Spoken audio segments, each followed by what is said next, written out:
I'm going to go out there and make more friends, but I can only make friends with people that hate Doctor Who. That can't be too hard. No. Just walk into any pub.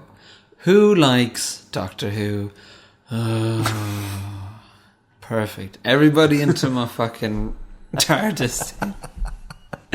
My stinking TARDIS full of biscuits. Doctor, doctor, give me the news. I got a bad case of loving you. Hello and welcome to I Hate Doctor Who. I am your host, Richie Morgan.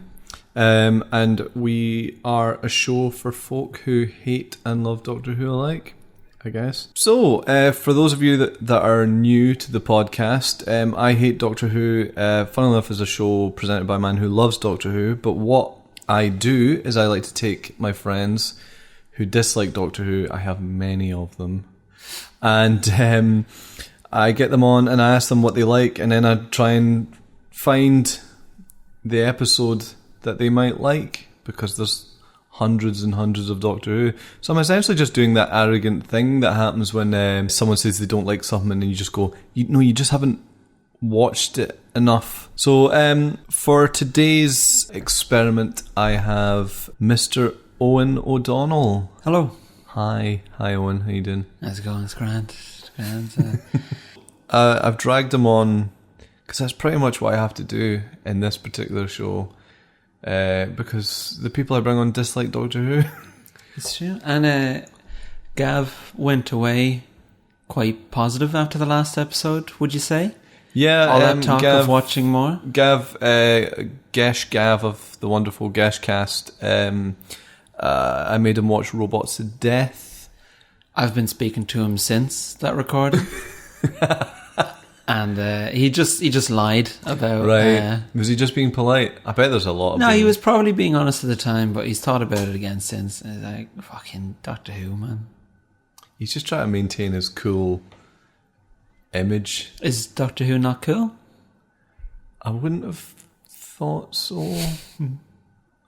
Maybe it isn't, I don't know. You're supposed to be selling it to me.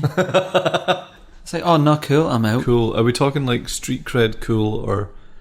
Yeah, I mean, when I go down to the corners with all my violent friends, do I want to say I've been watching Doctor Who? No, you don't. What if they're all secretly into it and it gets them off the drugs? Just took one person to be brave enough to say. Never be able to admit it to each other. Cool aliens. Well, what would you call me? An alien. So, Owen, you don't like Doctor Who, do you? It's true, I don't like Doctor Who. But it's a very specific kind of dislike. It's not just the... Like, I don't see an ad for it and go, oh, fuck, I fucking hate Doctor Who. It's more of a disappointed parent. Right. Because I do like Doctor Who stuff. Mm-hmm. Like...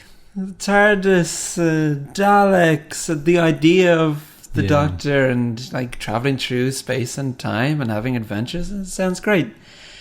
So I always give it a chance when it comes on. This would have only been New Who, of course. Mm-hmm. I'm unfortunately not 120 years of age. But it's always like I go in wanting to enjoy it, and the first 10 minutes it sets up some quirky idea. Mm-hmm. And say, oh, that's quite fun. And then by the middle, everyone's running around. I've kind of not quite kept up with what they're saying. And then by the end, they're solving the problem with something incomprehensible that I don't actually understand. And I'm just sick of it. A lot of shouting. Yeah. So your experience is mostly... is only really new Doctor Who. Mostly new, but at the same time, if you were to ask me any questions about what I'd watched, it's just all gone. Because that's another problem. It just seems to turn into this sort of hazy twee mess in the back of my mind. I guess the interesting thing about doing this podcast, the thing that inspired it was the fact that everybody around me seems to dislike it. But if it wasn't for new Doctor Who, there wouldn't even be any active hate. It would just be, what? I've been watching Doctor Who. All right. Why? I don't know. So are you saying Russell T Davies is a lot to answer for? Did Russell T Davies ruin Doctor Who? No. What an exclusive break. There's absolutely no way that you're going to get me to to say admit that. I was very close to saying admit that. Just shut up, shut up, shut up, shut it up. So yeah, I mean, I guess a big part of I Hate Doctor Who is just getting people on that have seen the new ones and like, it's rubbish, and then I make them watch an old one and go, it used to be really good. But I love it anyway. So yeah, your experience of Doctor Who is new Doctor Who. Before this, what was your impression of classic Doctor Who? I think the only time I was aware of old Doctor Who, like, it's one of those things that is just so in culture. But being from Ireland, it was maybe a little less because like we don't have like, oh, this is this great British thing, you know. We buy Doctor Who merchandise and smash it in the streets to show opposition to the crown. But I was just aware that there was this old thing, and you know, like the Tom Baker look. If someone showed up with the silly hat and the scarf, I'd know, oh, that's Doctor Who, and you kind of know what a Dalek is. And all I'd ever seen of it was one time when Room 101 played an old clip of it to make fun of it. Because the old effects were bad. So I just had this impression that old Doctor Who was this thing that looked really rubbish. Yeah, that was that was always that's the way that parents always explained it to you as well when you were young. Oh, it was a thing that was on. It was a bit rubbish, but we all enjoyed it. And then you grow up and you're like, you were wrong. You know, I mentioned that I would be doing this podcast to my parents to ask them, was Doctor Who on back when yous were younger? And what with being 70s kids? And my dad didn't have it because he was from the countryside and there was just the two Irish stations, or the one Irish station, and there was no Doctor Who. But my mum did have it and did see some John Pertwee, and thought he was scary. Right. Thought he was a bit creepy. And she also said she was afraid of the dialects. Dialects is one. Dialects and Daleks. Daleks is the other. Look out, they're firing the Dalek beam. But yeah, I had a good laugh on dialects, and then said, nah, the Daleks. My dad actually said, no, it's Daleks. And then my mum said, oh, dialects. Like instantly. Right back. So I think she actually was just saying, I hate the Brits. All right, which is fair enough, isn't it? Yeah, I suppose. Would you care for some tea? That would be very nice, thank you. So when I contacted you about doing this, the way that I do this is that I ask every person that comes on, I send them a little questionnaire, and I sent you a wee questionnaire. Now, it kind of made a bit of sense with Gav, and then when I sent your questionnaire out and got the answers back, and then tried to figure it out, it was a bit like, this format doesn't work. A little bit, because I was just like, I might just show them a good episode, but I've got some links. So sausage links. Try and stay focused, Richie, for God's sake. The first thing I asked you was your top 5 films, and you responded with Jurassic Park, Fargo, The Iron Giant, Mars Attacks, and Doctor Strangelove. Yes, I'd forgotten those were my choices, aside from the first two. It's very, I mean, after 2 or 3, what do you say? Well, then you suddenly think of 100. And yeah, I guess it is difficult. It's funny, we were talking about this with Gav, and he said that he was having trouble because he was like, should it? Because Gav likes things that are just a bit rubbish. I didn't want to say that, but you know, like a bit out there maybe. Well, he's not listening now. He fucking hates Doctor Who, so say what you want. You know, so, but I was happy because he picked what was true to him, and I think you've done that here. I do love Jurassic Park so much. That's completely understandable. Top 5 TV shows: The X-Files, Futurama, Mobile Suit Gundam, Evangelion, and The Wire. Now, I need to explain. when I put in The Wire, I felt like, oh, that's so fucking wanky. Putting in, like, oh, I'm mad clever and I like shows with themes.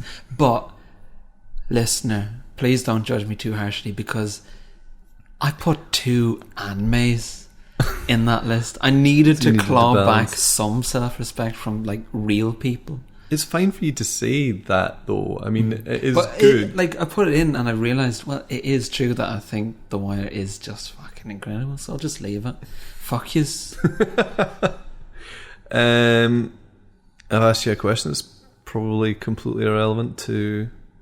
Oh, by all means. Almost. No, well, maybe not irrelevant to the choice, but aliens are mad scientists. You've said mad scientists. Love my Frankenstein. Synths or orchestra? You've said orchestra. Synth seems like the cool answer, but if I'm honest, Yeah, okay. I want them strings. I asked, is there a doctor you like? Did you ask me that? I did, and what your did I response say? was, I hate Doctor Who. I'm funny. And I didn't ask Gav this, but I thought it was quite a good question. So I said, if you were a doctor, what would your costume be? And you've responded, no bow ties, dicky bows, or fuzzy dice. There's no doctor with a fuzzy dice. Maybe Ugg boots, skinny jeans, fake fur, big coat, sort of like Richard O'Brien. The big fur coat would be very second Doctor.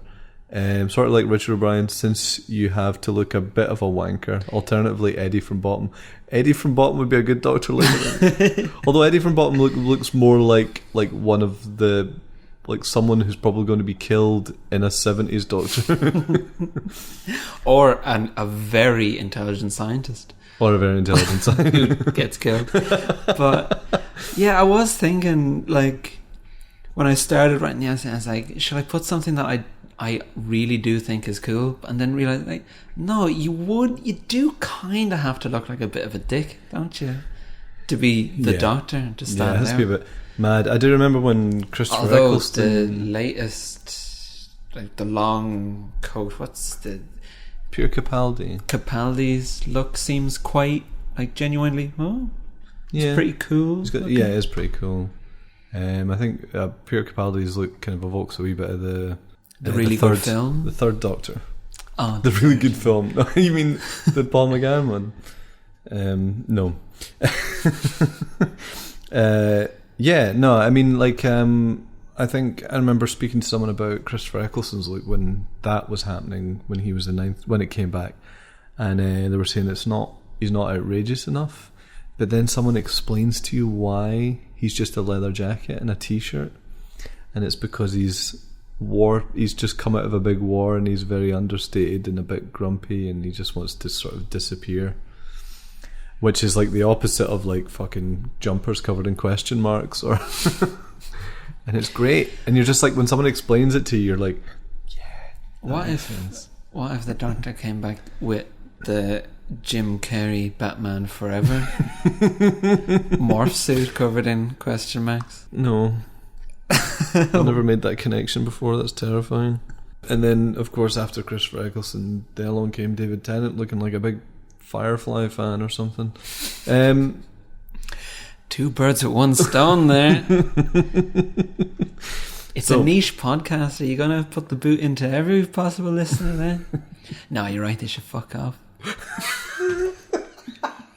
The look you gave me there was really... No.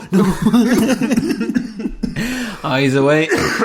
He's burst the capsule in his tooth. He's getting out before the Firefly fans show up. It's funny, actually, the reaction to the last episode, and it's probably just first episode madness, but there was quite a lot of people who just listened to it because they wanted to. I got a nice intake of Doctor Who fans as well, but there was some people that also hate Doctor Who. On the subject of Doctor Who's style, mm-hmm. If you go online to discuss Doctor Who with others, now I haven't done that, but I have a suspicion. I kind of don't do that much either, but sorry, carry on. I have a suspicion that there's a lot of call for a steampunk Doctor Who. Oh, Jesus. Is that? I don't know, but like, I just know you're I know you're right. I mean, prejudice is so often just correct.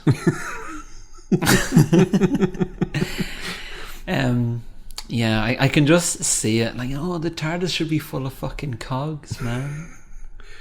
Which probably would be kind of cool. Don't do this. And he should have a big blunderbuss and a hunter's cap.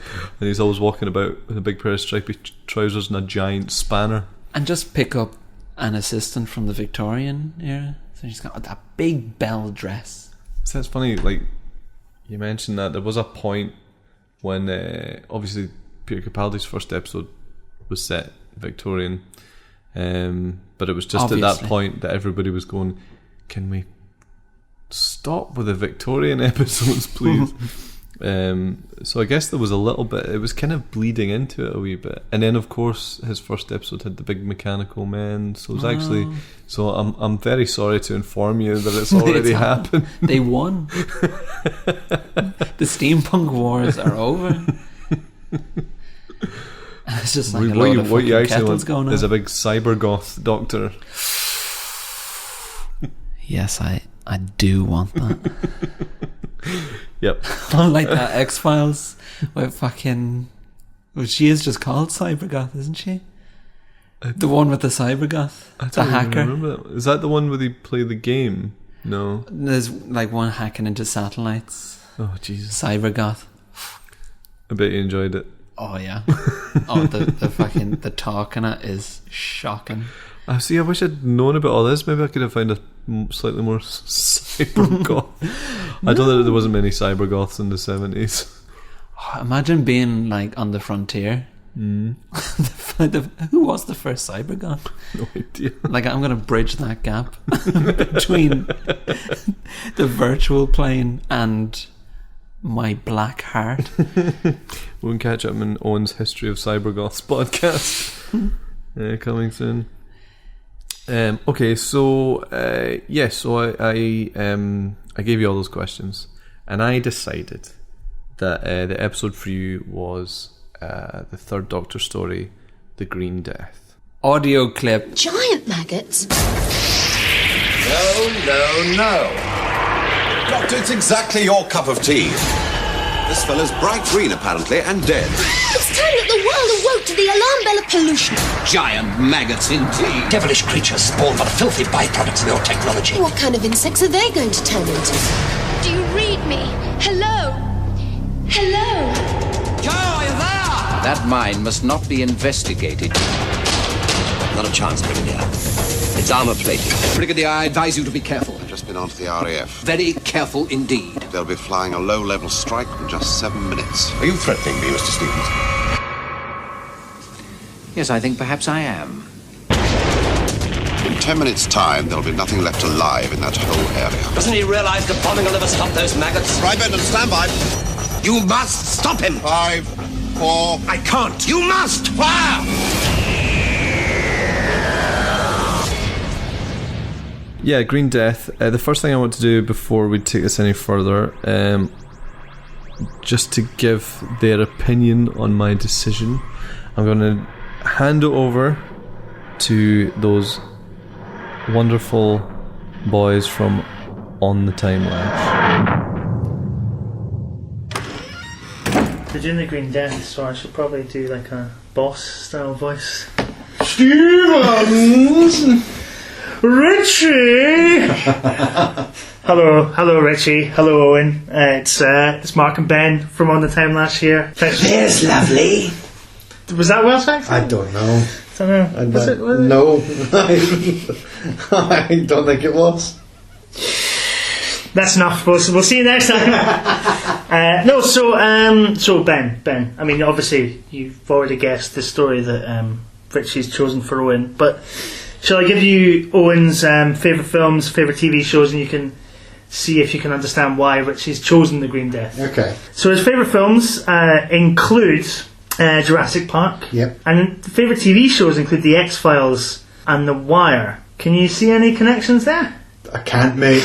I can't. You chose The Green Death. Chose The Green Death. What is happening? Jurassic Park. Okay, so there's a lot of science gone wrong. Or science. The X-Files, yeah, of course. I think or also science abused by some agency. Indeed. Okay. But I mean, I think also, Jurassic Park, epoch-shifting blockbuster cinema. It's moved from sort of a mix of model work and an impressive, realistic CGI. Yeah. So he's paired that up with a paper mache fly and a condom with a fox jaw attached to it. Now, I love the Green Death. Yeah, the Green Death is great. But don't hold that up as an example of... Yeah. I'm interested to hear Owen's thoughts on it.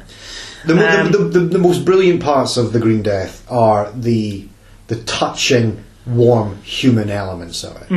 But there's 50% of it which is also just fucking crazy special effects. It's just absolutely crazy. But I think one of the other reasons that maybe Richie's chosen this, if The Wire is one of your favourite TV shows, and why not? Because it's fucking excellent. Is that obviously it's social commentary. It's it's a drama series about a city and the sort of the war on drugs and the futility of the war on drugs. It's social commentary in television drama. And 1970s Doctor Who under Barry Letts, that's what it was all about. He was trying to do Doctor Who stories that would comment on the society in which it existed. Yeah. The Green Death, social commentary stuffed inside a condom with a fox's jaw attached to the front of it. Okay, thanks for that, Ben and Mark. That was quite annoying. It was annoying in the first one, and I thought, they'll tone it down this time, but fuck. They've got a whole show like that? Yeah. Best of luck to them. That's all I can say. Listen, they're good boys. I'm only joking. I didn't hear the clip. He edits it in later, so I know we haven't. They could have talked for 5 minutes about how much they like me. Christ, imagine that. No. But, Doctor, it's exactly your cup of tea. This fella's bright green, apparently, and dead. Lethbridge Stewart, I'm not a policeman. Neither are you, for that matter. But there are international implications, you see. Possibility of sabotage of global chemicals. It's UNIT's duty to protect them. My duty. Then do your duty, Brigadier. But there was a couple of links. There was a couple of very tenuous links. One, you mentioned the X-Files. So you love the X-Files, right? And now, at that period... so the Third Doctor, his storyline kicks off with him being exiled by the Time Lords on Earth for stealing the TARDIS, buggering off and messing about with stuff. So they leave him in 1970s Earth, and he has to get a job with UNIT, the military boys. And essentially what he ends up doing is a sort of weird British proto-X-Files, where he goes out to the home counties and investigates some weird goings-on, and then usually gets pulled into some mad either alien invasions or mad scientists. So you mentioned things like Mars Attacks, Fargo, Futurama, and they have a sort of a sci-fi storyline, but they can be quite mad and ridiculous. And I think actually that period of Doctor Who is very particularly just doesn't take itself too seriously, and throws in a lot of mad stuff like giant maggots. And I just thought, okay, this will be the perfect one. So was the TARDIS not able to do anything? Could he even travel in it? He used to sort of nip into it every so often, like it was his garden shed, but it couldn't move. Right.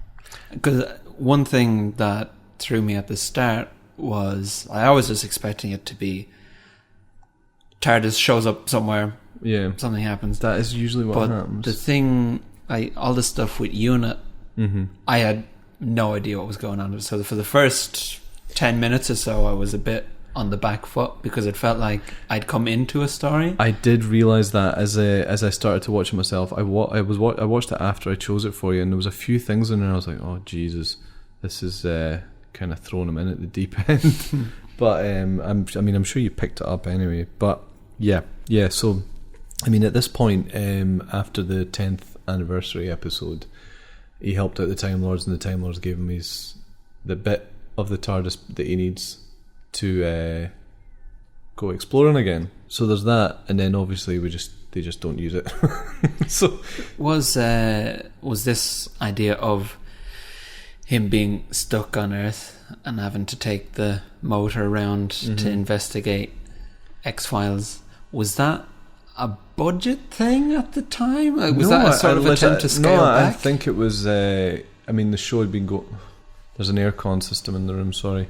It's not a budget thing at all, because it allows them to do sort of more location filming and stuff like that. But no, I think it's literally just them trying to sort of progress the story. So because obviously, like I said, it'd been running for nearly 10 years, and then they shook it up a bit when John Pertwee's when the Third Doctor starts. It's Doctor Who's in colour.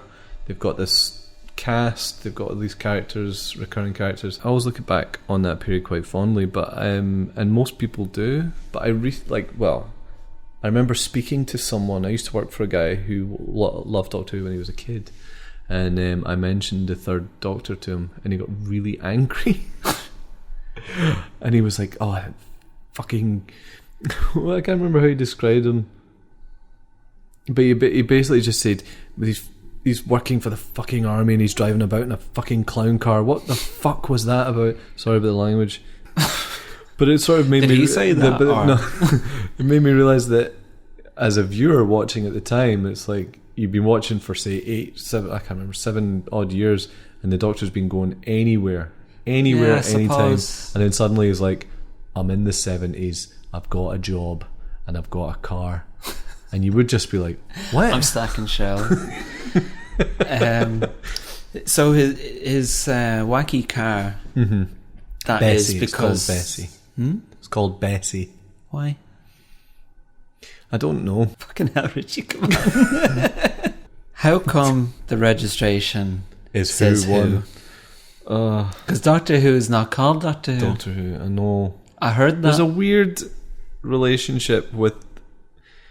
Because obviously, maybe someone just forgot to put a question mark in the original title. Because like the whole idea of it is that he was a mysterious figure, so he was like, so he was the Doctor. But yeah, then sometimes like in the credits, I don't know if you notice the credits of these episodes, he's credited as Doctor Who, and that really a way that really annoys me as well. Dr.Who. But there you go. What? There's his name. He is Doctor Who. It says it. He drives a car where the reg plate says Who. Maybe he bought it off the Who, the band. I got it. It was just fucking shocking. Okay. No, I know. Look, I don't have an answer for you on that one. And that could just be me being a bad fan, or maybe has a good explanation as to why. The reg plate should have just been a question mark. I don't know whether to feel flattered or insulted. Firing into the Green Death, you were a bit confused as to what was going on. I took that for granted, actually. Like, even just things like the only thing that you know is the Doctor, and the Doctor has a companion, and suddenly like there's the Brigadier, and there's other members of unit, but I'm guessing you picked it up pretty quickly. Yeah, I mean, some also, small things still I don't really... The other thing as well is the planet that he goes to, Metabolis 3, is like a running gag where he talks about it, and that's him finally going there. So he always wants to go. I say... Uh-huh. How do you say it? Metabolis 3. All those times it cut to the Doctor on Metabolis 3, that was genuinely fucking gas. Like, I couldn't believe I was actually laughing. All right, okay. Like, because you expect it to be a few little gags, and they're going to be a bit... because, it's silly old telly. But it's the fact that there's no dialogue, and he's just having such a bad time, and it gets worse each time. And when the comedy bird legs come flying in, I was just like, this is great fun. It was as soon as I realised, okay, it really is a joke. Because there's the initial, oh, is he really in trouble? And then it's just, now he's just having an absolute hell of a time. And it was funny. And I wasn't expecting it to have much in the way of like real laughs. Okay. I guess that's kind of... I never even thought about it like that, but I guess having that whole sequence at the beginning allows you to adjust your expectations so that when giant maggots get involved later, you start... You're kind of... I didn't find the giant maggots as wacky as it's sort of... Like even the box of the DVD kind of ups the sense of, it's a bit silly, but it wasn't. It felt like more or less what I would expect. Yeah. From, there's got to be some sort of monster of some sort. And no, you're right. I guess it's the sort of everything that comes with it that makes you go, there must be something particularly silly about this. But actually, when you look at it, you're like, giant maggots isn't the worst thing. Yeah, and the show's ever done. It was, and also the fact that the giant maggots aren't really the baddies. Yeah. Spoiler warning. But it's the fact that they turn out to be kind of a side effect. thing, which I thought was really interesting. Mm-hmm. Yeah, no, absolutely. Well, this is the thing I was saying to Gav in the last episode is the good thing about old Doctor Who stories sometimes is that they have to have these multiple layers because they're running across quite a lot of episodes, because they really were pumping them out at quite an incredible rate rather than 12 episodes a year or whatever. There's sometimes when it's played off really nicely you get some nice twists and turns and because of that. So the episode is basically set in a Welsh village, a Welsh mining town. It opens with the alarm going off in the mine, and then you get this lovely shot of the dead miner pulling the horn, and he's got the green glow on his face, and it's just a really nice little effective opener. And again, it was that sort of stuff that made me think of later on the X-Files. It's sort of like, here's a situation you've never been in before. Here's some places you've never been. Here's some characters you've never met, and one of them's dead, and it's very mysterious. And then but I kind of like how at the beginning the Doctor's not that interested. Like the Brigadier comes in and is like, this is your thing. This is right up your street. Yeah, but he's just fixed the TARDIS. Let's go. I know. And it's Joe Grant, the assistant, who insists, because there's an ecological aspect to this because of global chemicals. Yeah. The factory nearby, which seems quite bold, shall we say, to Mother Nature. And Joe Grant thinks, we've got to get over there, help those hippies. Yeah. Well, obviously there's a strong environmental message in it. It's not a subtle one. The story behind it was that Barry Letts, who was producing the show at the time, had just read a book about how the world was absolutely buggered. And but that was in the 1970s. They've sorted it all out by now, I'm sure. So don't panic, listener. He was saying something like, I think he was maybe talking to Terrence Dicks or something, and he was saying something like, I really wish I could make a documentary or something about this. And he's like, well, I tell you what, instead of making a documentary, make it an episode of Doctor Who. Yeah, like the fact that it's about coal miners got me thinking about one of the great advantages of doing a show like that, Doctor Who, that goes on for that long, that rather than an episode of something being made now where they time travel to the 1970s and people are talking about coal, it was an actual, like, coal is an issue. Yeah. And it's funny, I think it was before it was about to get a whole lot worse as well.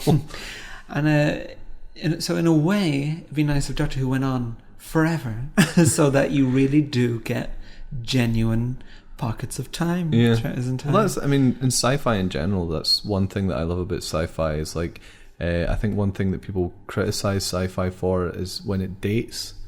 And actually, I think that's one of the best things about sci-fi because it's a time capsule of what people thought at the time, or what was relevant, or all the best sci-fi does reflect some sort of issue that is happening at the time. Otherwise, it's just I mean, fucking aliens, and, like, which is fine. It can be fun, but like the stuff that's really good, if it has anything to say, it will be something that's relevant to then. So when the National Coal Board were forced to close the pit last year, no, my friends, we must not be bitter. We must face the facts. Coal is a dying industry. Oil is our future now, and the government agrees with me. They have not only given us the go-ahead for our plans, they have promised us money for future expansion. I have it here in black and white. And the story is that the mine's been closed down, and there's a new chemical place opened up next door, and they're going to give all the miners jobs, and everyone's very excited. But then these scientists that are also hippies have appeared, and they're saying, oh no, they're going to be dumping toxic waste, it's going to be really bad. And which led to one of my favourite things near the start, where the Professor Hippie is part of a protest group, and he says, like, boo, when the bosses of Global Chemicals outside are like, oh, you're rubbish. And it has that thing that you only get in television or films, where one of them goes, who is that man? Like, no one has ever turned and pointed out one protester and said, who is that man? Tell me more about that man. You just think, oh, fuck, let's get in before he throws an egg. Money for all of us. More jobs. More houses. More cars. More muck. More devastation. More death. Who is that? What did he say? That's that Professor Jones. He's a troublemaker. A Nobel Prize winner? Yes, go easy, sir. Gets a lot of coverage in the press. So the hippie scientist is the one that attracts the attention of Joe Grant. The brigadier is there to investigate the dead green miners, and of course it all comes together. Everyone's going to the same place and it all comes together. The interesting thing, I think again I quite like, is that at this point the Doctor's got his TARDIS back, and he goes to the other side of the galaxy or whatever and comes back, and then they're like, we need you in Wales. He jumps in his car. How long a drive is that? London to Clonferfach, or whatever is the name of the town. London into the deepest Wales, and he's bloody... It's bound to be fucking chilly as well. There's no roof on that thing. What killed him? You're a doctor, Dr. Jones. I'm not, I'm a biologist. Some sort of gas, maybe. But why has he turned green, man? I have no idea. Except what? Well, that phosphorescent glow. It's almost like you get with putrefaction. That's it then. Oh, no, after several weeks. He's been dead less than an hour. We discover that the chemical place is pumping out chemicals into the mine to get rid of them, and for some reason it causes all of the maggots down there become really big, but they also secrete this horrible slime that makes everyone turn green and die. So, I do like the simplicity of the green slime. It wasn't like, it has like all these mysterious properties. It's just like, oh, geez, don't touch that. You'll turn green and die. Yeah. Not die from anything really in particular, just, oh no, like, you'll turn green and die. Don't touch that. And of course, all the miners like to stick their fingers in it as soon as they see it. What's that? What's that? Squish. Yeah, the really sad one for me is this really sweet miner that takes Joe down the mine. With the big smile. Yeah, and he's so kindly, and then he I just want to help Joe Grant get out. And now I've found some slime, so I'm going to eat that. Oh, I'm not feeling too well now. And now I'm dead. And he dies.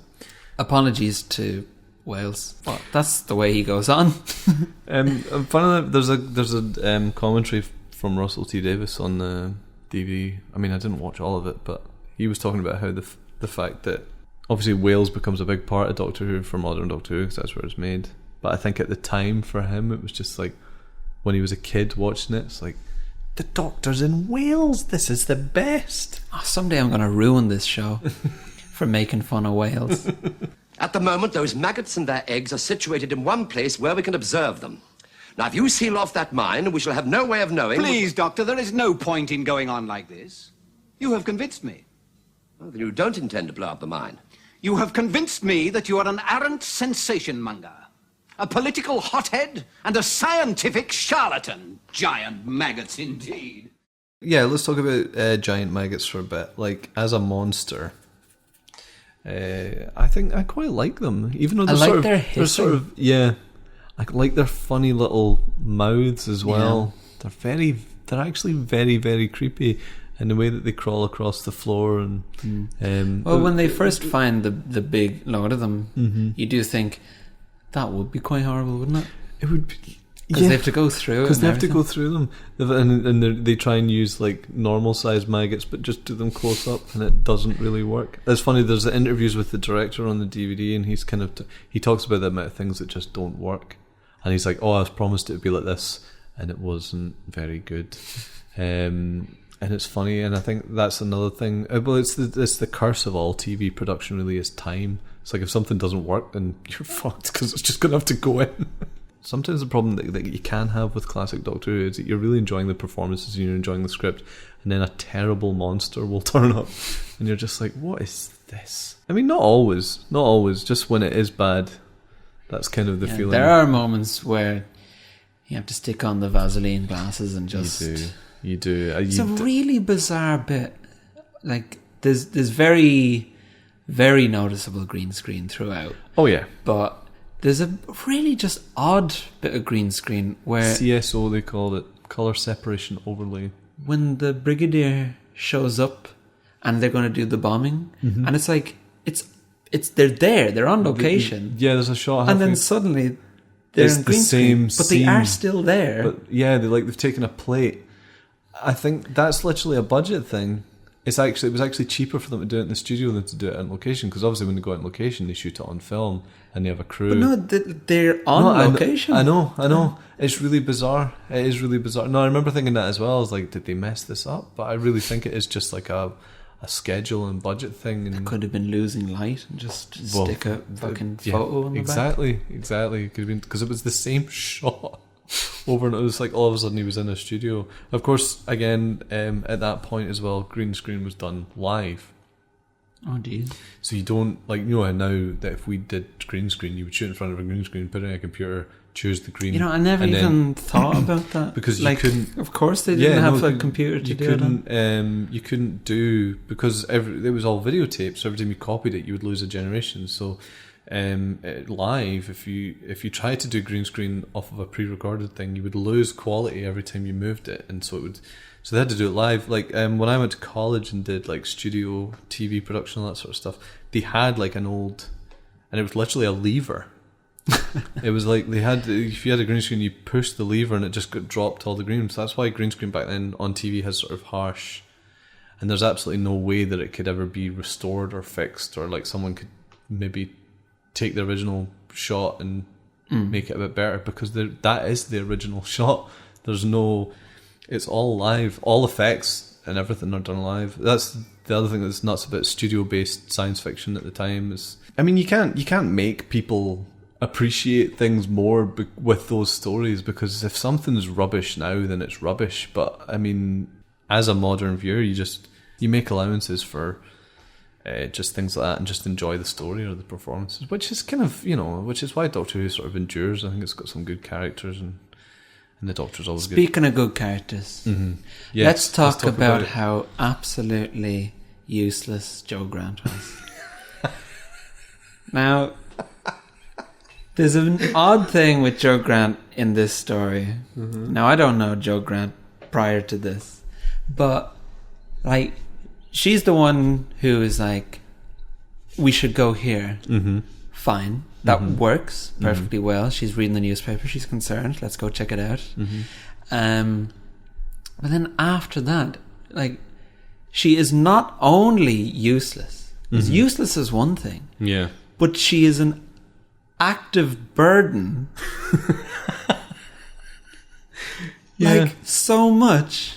It's just like this consistent pain in the arse who's mucking things up. And the amazing one for me is, the scientist is trying to find a cure for these maggot bites, and she knocks over the mushroom samples all over the thing.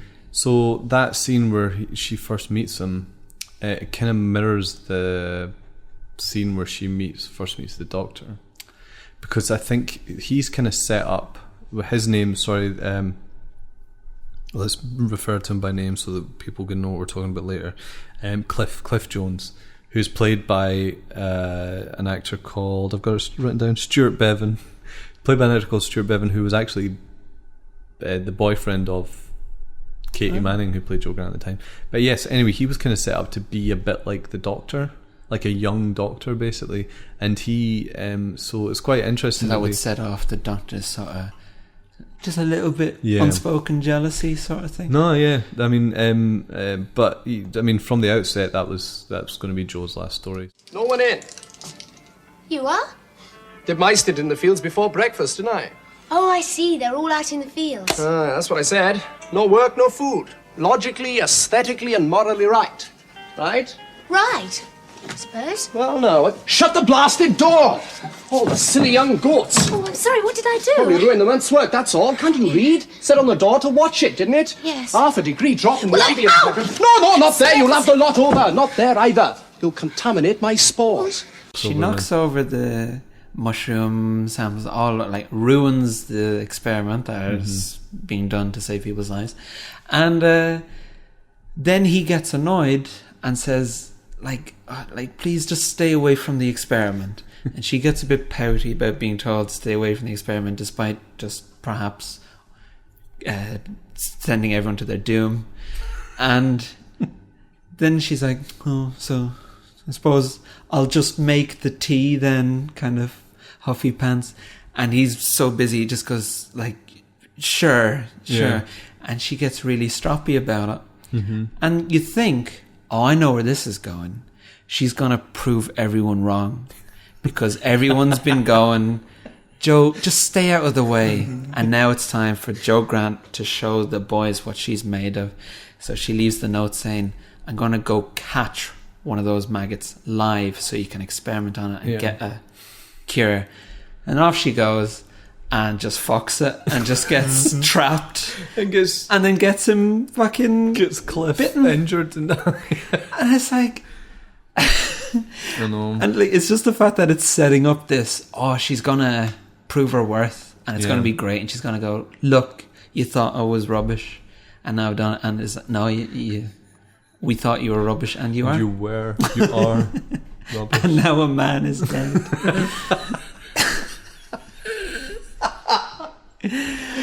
Just make the tea.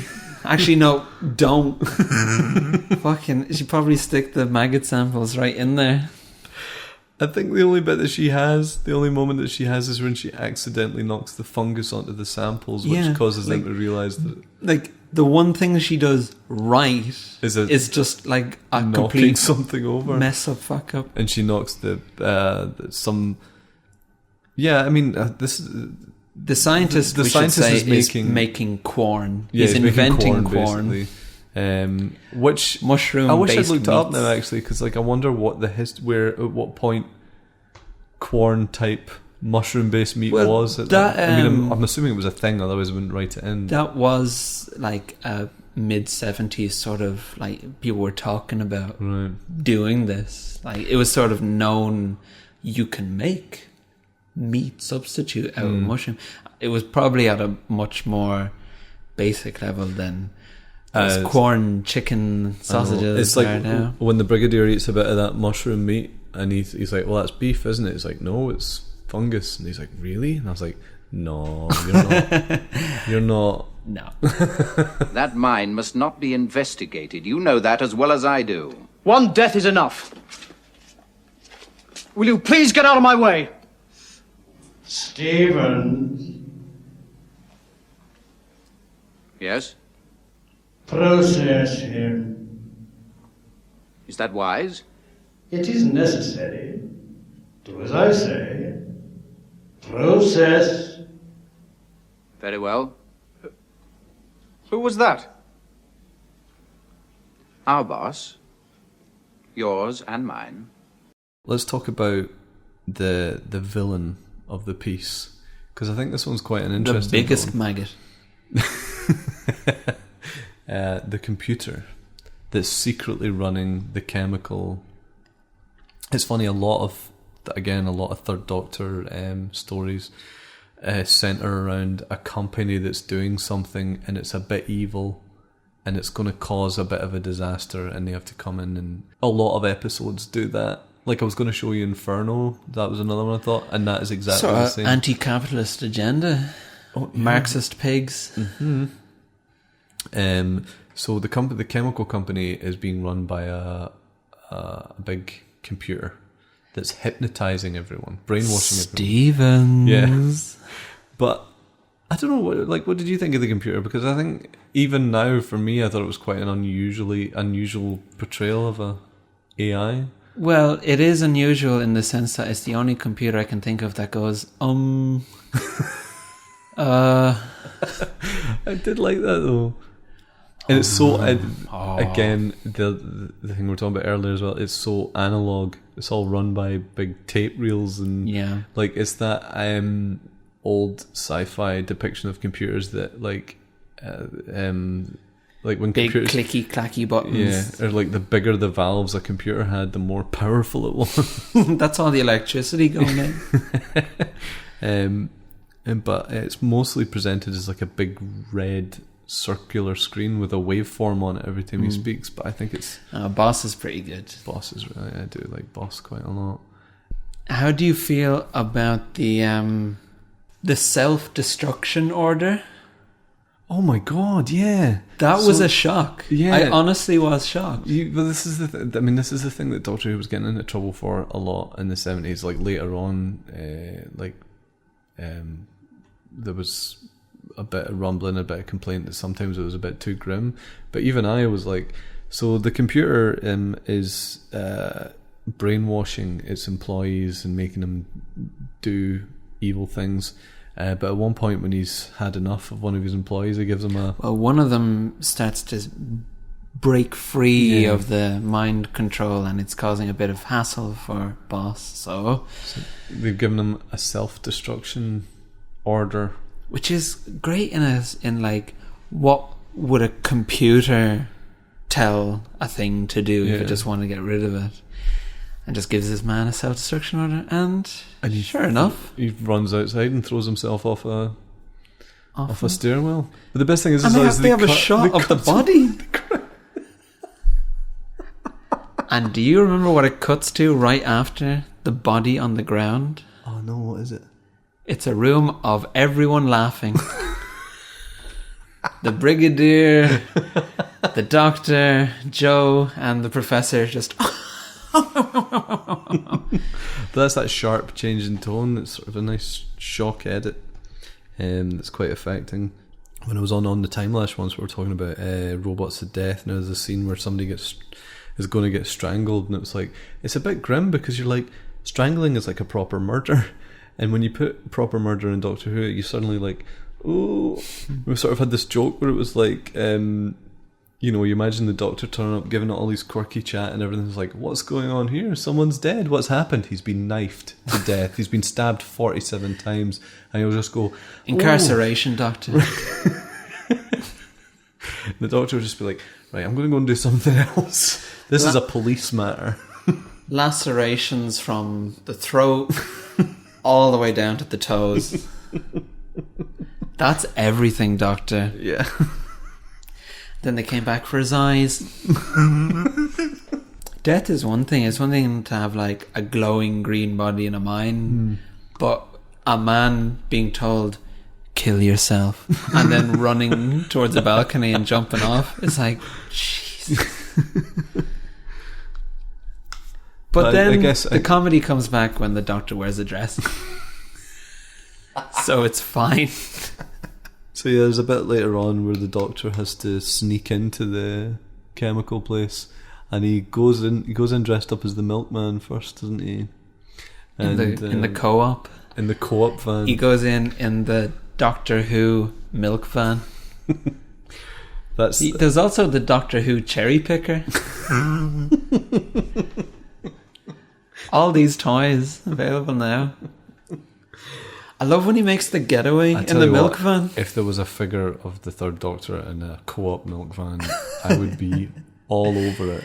BBC, hello? Are you listening? But his getaway in the milk van is so extreme that 2 bottles of milk fall off the side of it. And that's one of the things that I just love about 70s Doctor Who is just like, let's bang him in the milk float and he's gonna... Brilliant. When you talk about the Third Doctor having some, like, getting in trouble for being a bit more grim or violent, I would like you to stick in the audio now of his hi. Well. Bit old to play games, ain't we? I'm quite spry for my age, actually. Oh, can I have a go? Terrific. Hi!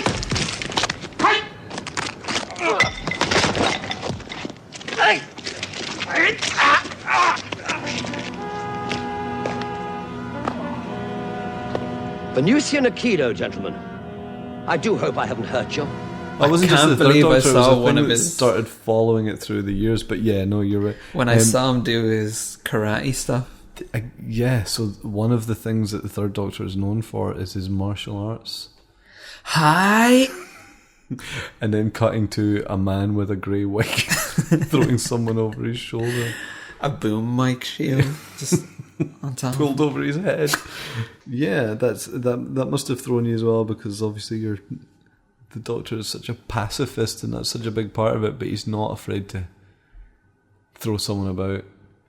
And it's that 70s TV fighting that we were talking about in the last episode, how it's kind of, it's not the super swish, fast cutting, it's some folk having a scuffle in a car park. Speaking of slightly ropey fights, can we talk about the Doctor's magic jacket? Okay. Throughout the entire story of the Green Death, the big fear is, right, there's these maggots, they seem invulnerable to, like, bullets, bombings. There's nothing anyone can do about them. But the real fear is that they will pupate and become insects of some sort. Nobody knows what these larvae will become, but once they do, they will be unstoppable. Surely, surely they mean, like, if it was hundreds and there was a swarm. So one of them becomes a sort of mosquito-y fly. Yeah. And it's airborne. What are we going to do? That's to sort of give you one sort of final little climax. Yeah, and then the Doctor throws his jacket up in the air and catches it. And then just punches it in the face. Like, he just throws his coat. Yeah. It's funny that it's... the whole way through, it does feel really solid. Yeah. And, like, that constant threat of... I mean, you've got the whole global chemicals and boss threat, which is a big ticking time bomb, but also the maggots. It's got this great pressure from all sides being ramped up towards the end, and then for the Doctor to throw his coat over a big bug. That is it, yeah. And then just give it a kick. And it was just one as well. It's also it's like, you can tell they've thrown that in there as well as, like, we'll just have one last wee bit of danger right at the end, and it's like, oh, it's not a problem. I think. And when that fly shows up over the side of the ridge and it's that wobbly yeah. Again, the thing that I heard was that they wanted to suspend it from a helicopter because they had use of a helicopter from... There's a lot of helicopters in Third Doctor stories.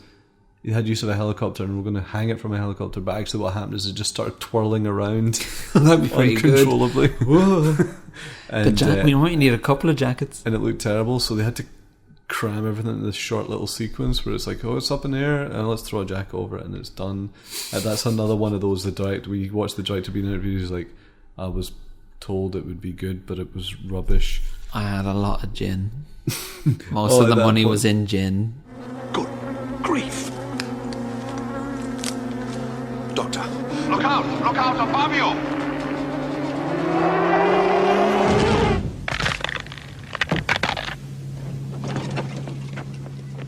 Careful, Sergeant.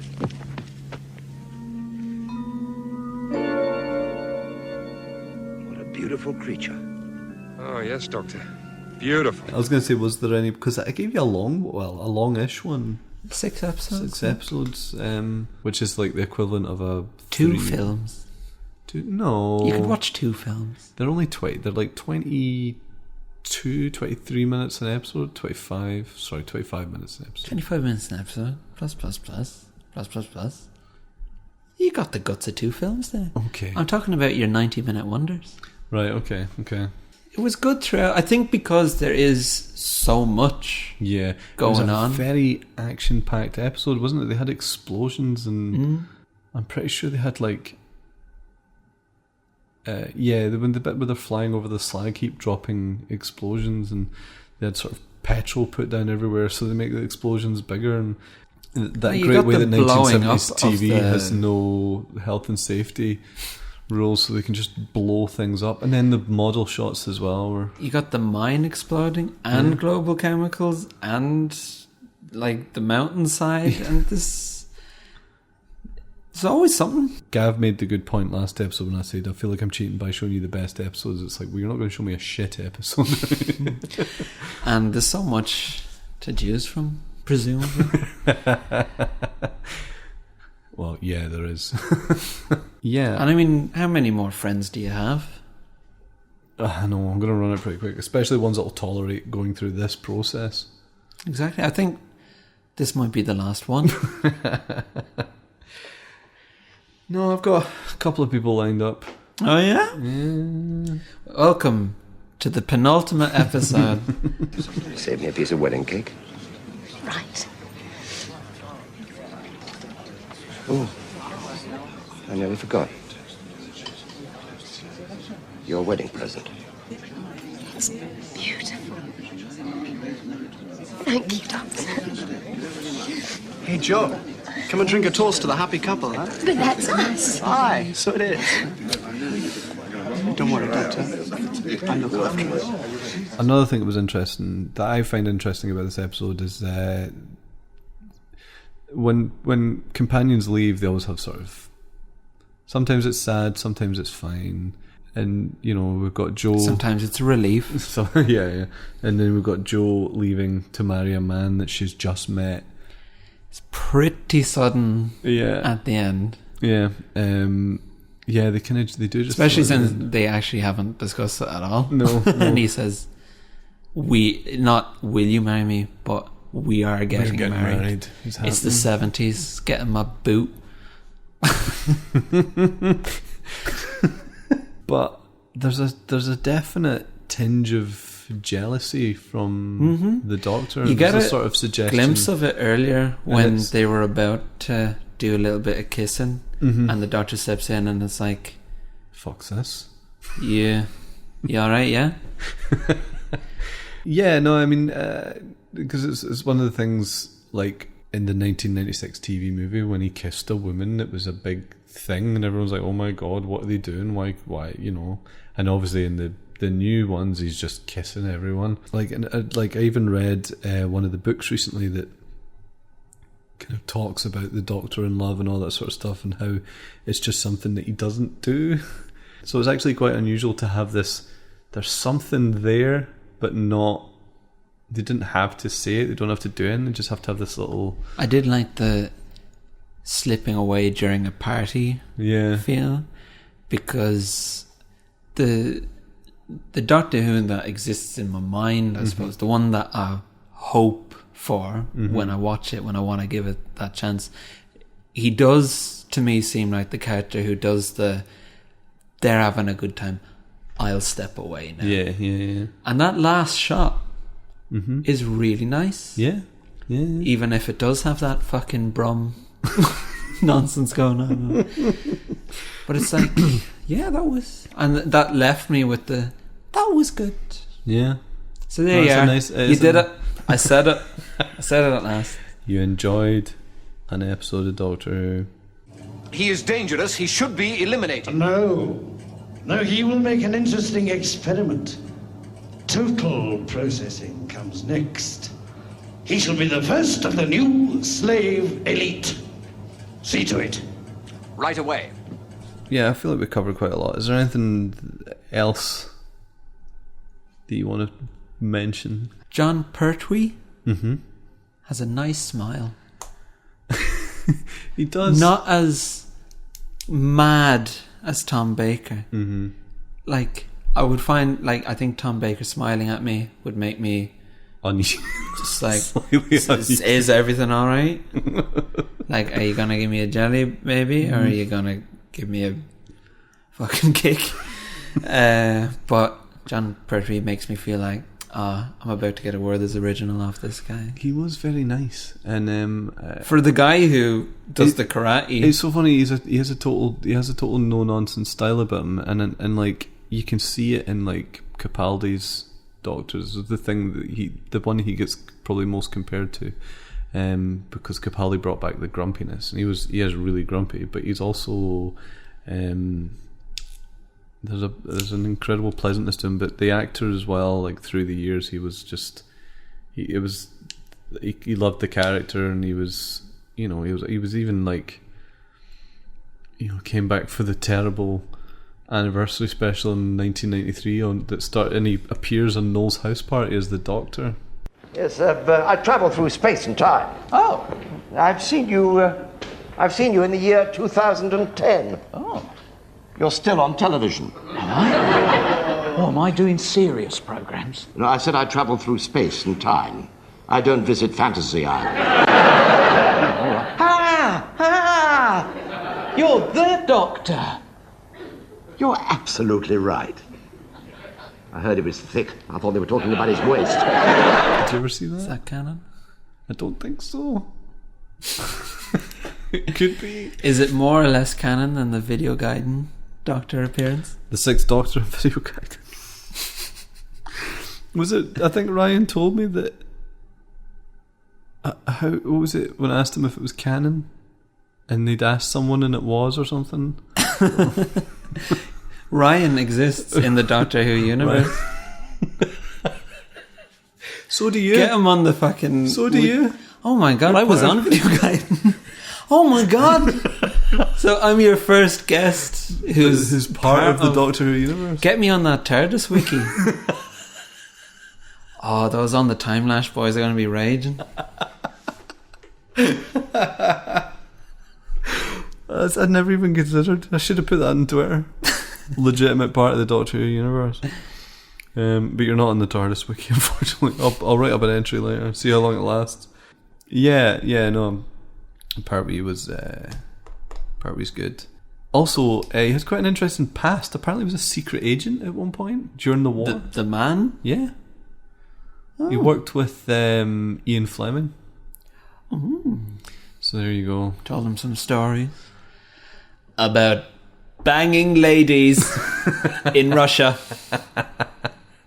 It's funny. I think there's in his first episode there's a scene where he goes for a shower and you see a tattoo on him because they haven't bothered to cover it up, and I'm pretty sure there's some explanation in some extended, or maybe it's just a fan theory that it's like a branding from some prison planet or something. Maybe. I mean, I suppose the Doctor couldn't regenerate with a tattoo, could he? No, he couldn't. But there's all sorts of bizarre scientific implications there. It's like, how come he doesn't regenerate as a newborn baby? I think there's a suggestion that there's an element of choice. But he wants somewhere to be ginger and he never is. Well, no, you're right. It doesn't make any sense, does it? You know why he wants to be ginger? So he can get the fucking question mark morph suit on. Like Carrie.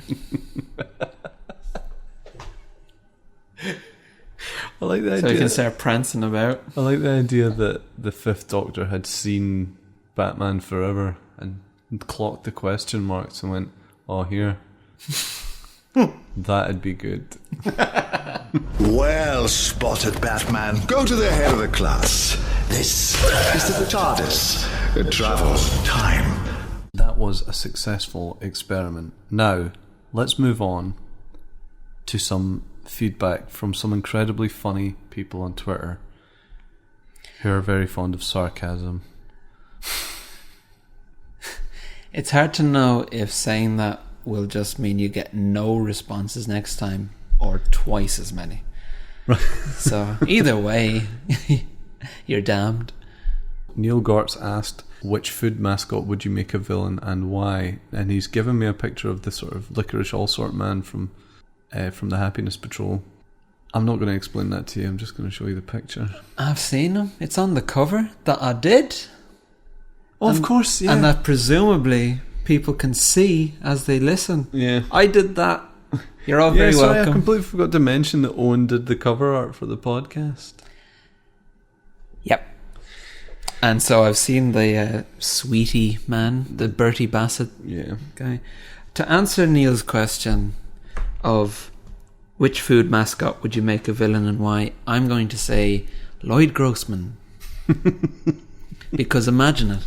You're at home, you feel safe, you're in your own dojo, and next thing you know, he's coming through your keyhole. Oh, that's a good answer. Lloyd Grossman coming through your fucking keyhole. That would probably... Lloyd Grossman would probably be... It's the sort of thing you'd expect to see in 80s Doctor Who as well. Proper John Nathan Turner. And he comes up to you with his fingers extending. Who lives in a house like this? It's me. Yes. And he fills you with pasta sauce. Oh. Bangs you in a microwave. Tears your hand a little bit so that you can be piping hot. I like the idea of Lloyd Grossman being a food mascot. Have you a food mascot? Uncle Ben? Just kicking fuck out of you. Oh my god, imagine Uncle Ben, but he's always got that kindly smile on while he's doing it. Oh god. It's like something out of a nightmare, isn't it? Yes. Or what's the pride? What about the sun? Home pride? What about the son off the Sun Blessed? No. Oh, what was the monkey from PG Tips? That whole family coming after you? The Tetleys fellas. You know all them in their pyjamas? Yep. The Tetleys gnomes? Yep. Crawling up your leg. Ricicles. He should meet Rick in space. And Rick's raging. Captain Rick. Why is he raging? He's a baddie. And the doctor's like, look, you're doing a lot of damage to children's teeth. They dug away my sugar. The EU. They kept me down. Brexit now. You know Captain Rick is pro-Brexit. Like, bring back British sugar cereals. No more regulations. Blue Ninja asks, is this the greatest disguise ever, or is there a better one, when he links to the Doctor dressed as the cleaner? How do you feel about the cleaning lady Doctor? I think it's a very good disguise, because I've always thought that there's a lot of old women that look like John Pertwee. I think you could start a good Tumblr that is old ladies that look like John Pertwee. Sometimes with the kindly smile. Yeah. And the big grey bouffant hair. So I think that was a very good disguise. Do you prefer the cleaning lady costume I or prefer the milkman? The milkman. Just the milkman character is great as well. Where's the other bloke? Oh, the poor boy is taken very sick. Something he ate, his ma'am said. Who are you then? Me? I'm his da. I mean, they told me I was too old to take over, they did, but I've been doing this milk round, 53 years, wet or fine, didn't I? There's life in the old dog yet. I was only saying to Rosie up at the Red Dragon. Oh, big fine strapping girl she is. Well, I haven't got time to listen to you blathering. Just get on in. Dan Bot B asked, do you think Joe made the right call buggering off? Yes, I do. Because then we got Sarah Jane.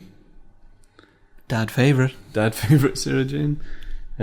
Also, she comes back. She's in an episode of the Sarah Jane Adventures. You would hope so. No. Joe. She's in one episode of that.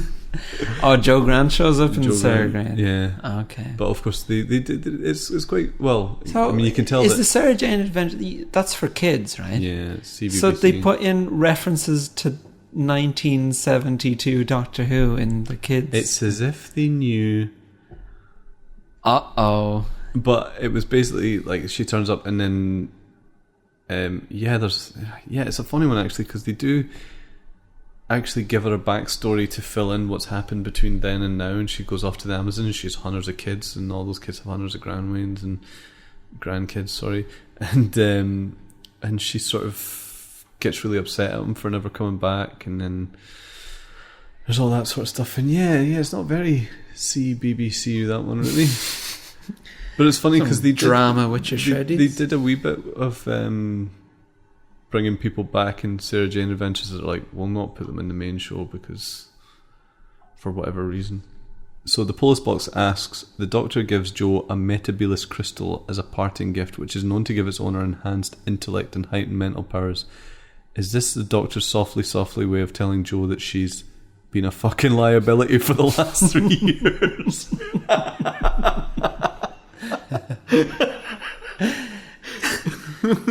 So is Joe Grant sort of consistently... Yeah. Okay. I mean, that's fine if that's like the characters, like, oh, they kind of mess up. But it's just a shame that it didn't seem to be played as this is endearing. Yeah. It was played as, oh, for fuck's sake. Yeah. And it made, like, especially if you consider her leaving episode, you'd think there'd be like a big show of, instead of, because it can feel, the ending can feel a bit like the Doctor sneaking off, like, oh, thank fuck. Jim Jam 707 asks, worst experience with other Doctor Who fans. Do you have? How honest are you going to get here? Go for it. Just go for it. No, I mean you. How honest am I going to get? I think I. If you don't have a story, it means you were the worst one. I was going to say, I think I might be as bad as they come.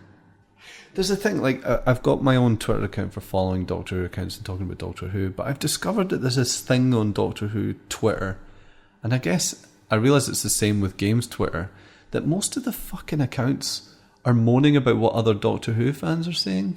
And it's just like something gets announced, and then it's like, it's just loads of, instead of them even themselves talking about how great it is, they're just moaning about what other people are saying about it. I've had to unfollow quite a few just for that reason, because I'm just like, look, this is worse than Games Twitter. You mean when you have a full feed of, why is everyone such a moaner? Yeah, basically. And you go, I don't even know what the news is yet. Yeah. It's always like every time an episode finished on a Saturday night as well, it's always like, obviously that's such, whoever, I'm not going to name any names, but the person would jump onto a forum and just be like, oh, well, I liked it. But then instead of engaging with them directly, it would just be like, oh, I'm going to go to Twitter and moan about this. I mean, I get it. I do get it, because fans of most things are terrible for that. You've never experienced any Doctor Who convention-y sort of? I've never really done it. There was one, my girlfriend's from Stockton-on-Tees, and I think there's a group of not heavy, but big, not big. Just how fat exactly are these people you're trying Doctor to Who describe? fans that are really, really into it, and they organise events and stuff. And we went to this one. It was in a little shopping centre, and Sylvester McCoy was there giving a bit of a talk, and he was just going full pelt, and it was great and it was brilliant. But I kind of walked in and had a look and went, oh, aye, that's cool. I saw Sylvester McCoy. I'll just leave now. I'm not going to hang about to hear what he's saying. And then the guy that played Sergeant Benton was sitting by the door in a Hawaiian shirt, and nobody was talking to him. And I could have gone over to speak to him, but I didn't, and I just left. The only thing I have that's similar to that is I was at a convention, and the English voice actor for Gendo Ikari was sitting at the next table alone, having a pint of Guinness, and I was at the table just like opposite him. Okay. Also alone at a table, also with a pint of Guinness. Gendo Ikari is the character from Neon Genesis Evangelion, by the way. And I did a nod, a polite like, oh, hello, and he gave one back, and I just got up and went away. See, I don't. What would I say to him? I know. I tend not to do it because I'm just always like, well, it's nice to see you, but I don't want to have this interaction. That you'll at least you knew who that was. I couldn't tell you what that guy's name was, but that's my closest to the. All right. It's like the time when Nichelle Nichols was in Forbidden Planet in Edinburgh, and the queue to see her was absolutely tiny, and I was buying a comic, and I sort of peeked my head over, and I was like, oh, there's a Hura. Right, Excuse me? Oh, best be away. I've got a bus to catch. Yeah. So I don't tend to put myself in those situations. So no bad Doctor Who fans. No, not particularly. Just people on Twitter, but that's just a general experience for everyone. So you're the worst one. I'm probably the worst one. Yeah, I think. Yeah, probably. It's funny. It's because it's that thing that anytime I'm with other Doctor Who lovers and suddenly it all just comes pouring out at me and it won't stop, and I talk at 100 miles an hour, and but they're doing the same thing, and I wonder, what's this experience for other people? Well, none of you are listening to each other. No. It's a circle of screaming children. Yep. Okay, so Shenanigans asks, fuck, marry, kill, destroyed Cassandra, faceless Grandma Connolly, and Dalek with a sexy woman's brain. Now, I don't know what any of these things are, but the one that sounds best is Dalek with a sexy woman's brain. Just going from destroyed Cassandra, that doesn't inspire much confidence. Faceless Grandma Connolly, even less so. I'm going to say Dalek. I bet one of these things is that stretched face. That flat. Cassandra, and then she bursts. Okay. And she's just a frame, but the joke, I'm sure the joke that he's picking up on is that you can get a figure of burst Cassandra, which is just a frame without the face inside it, which was the worst, probably the worst action figure ever made. I think he's shown me that before without me asking. And faceless Grandma Connolly is from an episode where TVs were stealing people's faces. And it was giving everyone big flat skulls. It was very distressing, but also a terrible episode. So Dalek with a sexy woman brain.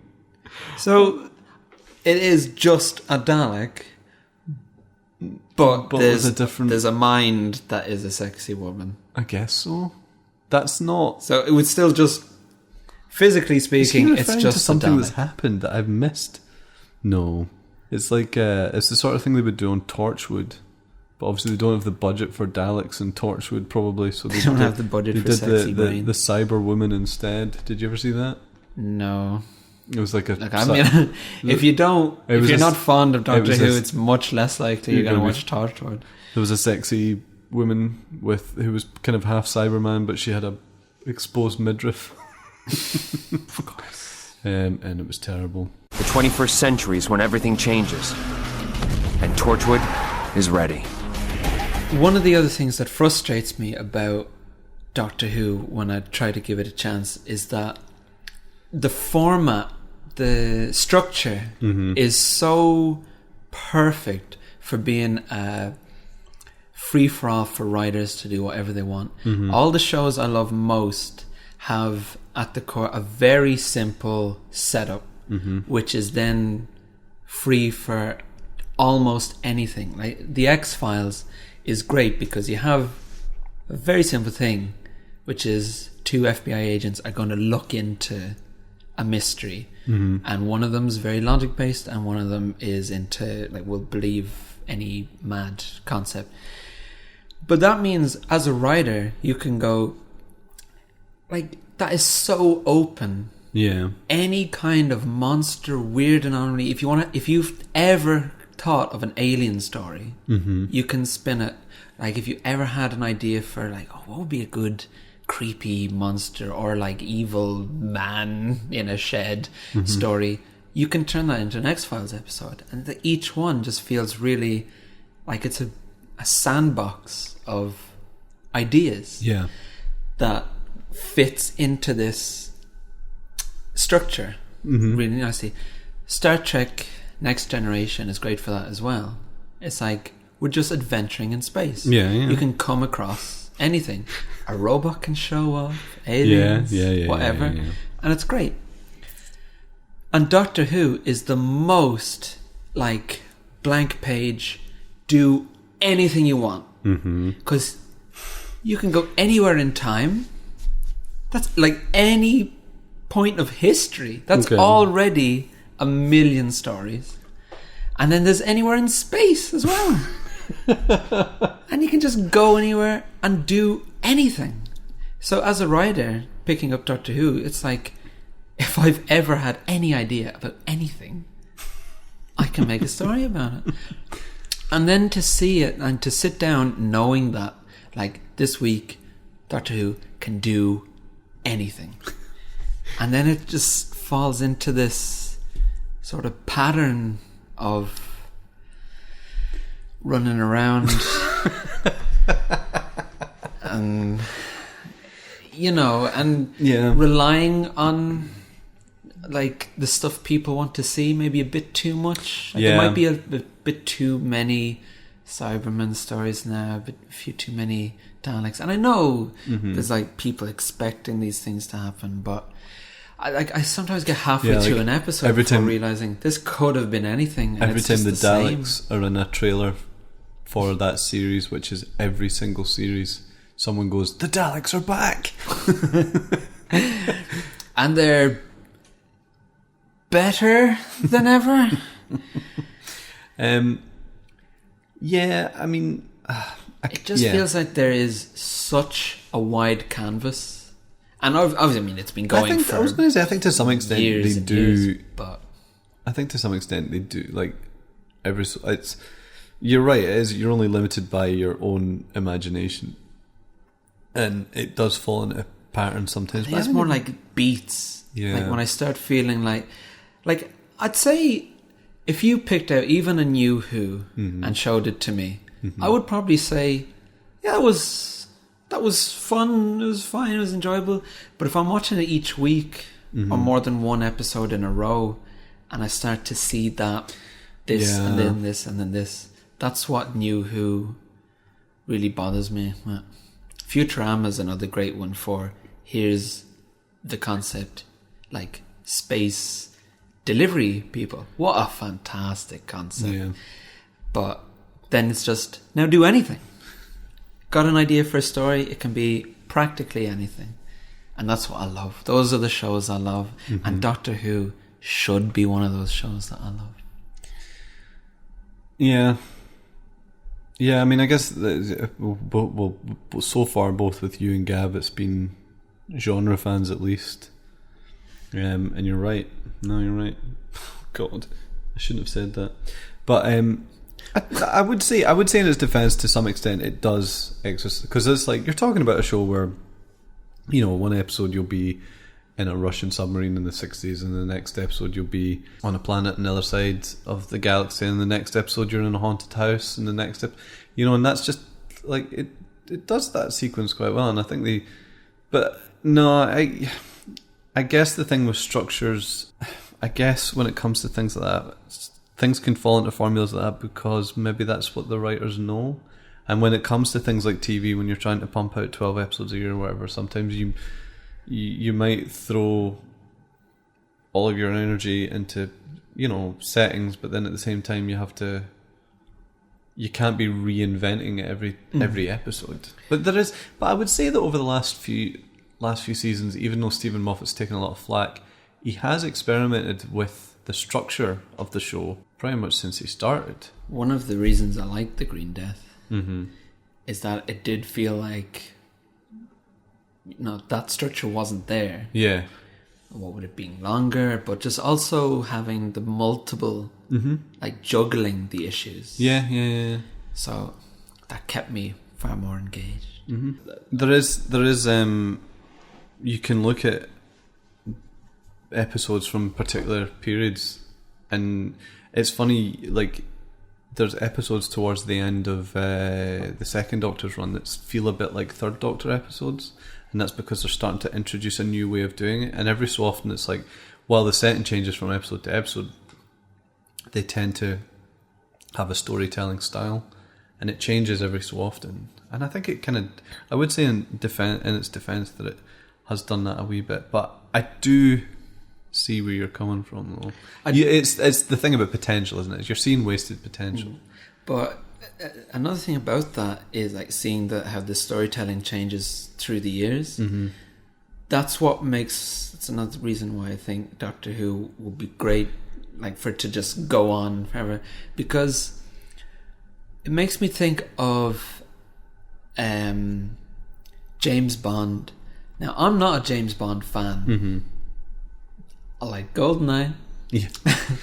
But what is interesting about James Bond to me is just having this like what is essentially the exact same film, but you get to see how different decades tackle that. Right. And so James Bond films, the only thing that I like about them is that you get to go, what was an action film like in 1972 compared to what was an action film like in 1986? And you get to see that. And now, like, what with the more modern Bonds, they are very much, rooted in like taste. It's like, it's, even the sort of grim, gritty Bond is very much... And I imagine it's going to start moving more towards being... And also, like, the baddies more reflect what people's fears are. And I think Doctor Who has that. And it's like, I love seeing, like, what with the fact that there's the coal issue. It's like, that's then. And this is what science fiction and television entertainment was like then. And I get to directly contrast that with what is television like now, because you can see this is the same show doing the same things, but today. It's interesting, you can see that even in the run of the new ones from now, that it's now over 10 years since it started again. But like, if you go back to the early, like, basically Russell T Davies's run, it has a very distinct style that sometimes people kind of mistake it for being cheap looking, and the reason why I think it's cheap looking is because it's not filmic, it's video. It's vibrant colours, it's video style, almost like it's mimicking a sort of, Did it start pre-digital? No, it wasn't pre-digital, but it was they didn't shoot it in HD.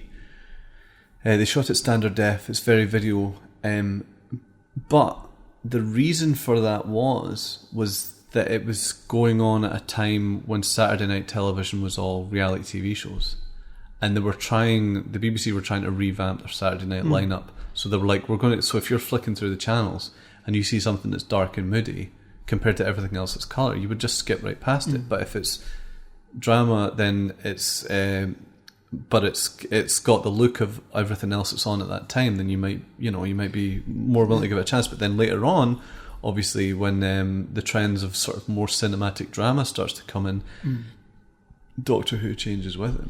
So there's every chance that in another 10 years it'll be something. It'll be quite interesting to watch these ones now, and maybe then I'll be interested. No, like some arsehole who only likes it when it's gone. That's another thing about the Russell T Davies era, as I'm pretty sure I was with everyone else and constantly moaning about decisions that were being made. But then I go back and look at it and I'm like, oh, I do miss this. Because it was big and daft and everybody loved it and there was so much hype and it was just a good time to be a Doctor Who fan, because not even that it was popular, it's just it felt like a part of everything else that was going on, and it was just, it felt good. But no, you're right, even just watching it from that point to where it is now, you can see it happening. Anyway, so shall we bring it to a close? Yes. So Owen, thank you very, very much for tolerating my nonsense and watching an episode of Doctor Who for me. It hasn't been easy. But I'm very glad you enjoyed it. I'm glad that you're able to sort of relate to me in a slightly better way now. I'm not going to marry you, Richie. If you want to speak to Owen on Twitter, he probably won't want to speak to you, but if you do want to speak to Owen on Twitter, I'm not going to disagree. That's quite true. You will find him at MechaGamezilla. If you don't know Owen, you should go and look at his YouTube channel because he does lots of really good stuff, and he also works with us as well on the Pleasureland YouTube channel. And if you want to find me, my Doctor Who Twitter feed is at Bobby_Davros. A joke that even I get. I know. Although I don't really know what Bobby Davros does. I mean, I've seen him smash his head off the Bobby floor. Davro does. Yeah, but I don't... Apart from being like a crap TV entertainer. That's what I assumed. I don't even know if he was crap. I don't think I've ever seen him do anything other than faceplant the ground quite horribly. Check that out. Yeah. Actually, if Before any you go and find any of us. If any Doctor Who people send me any questions, I'm just going to reply with the Bobby Davros video. Bobby Davro. Do you think you could do an edit with Davros's head faceplanting off the... Oh god. Nobody do anything. Like all the Daleks just spinning and panicking around him. Oh Jesus! Oh Jesus! Oh Bobby! Cool. Well, yeah, I hope you enjoyed I Hate Doctor Who, and I'll see you later. Bye. Bye.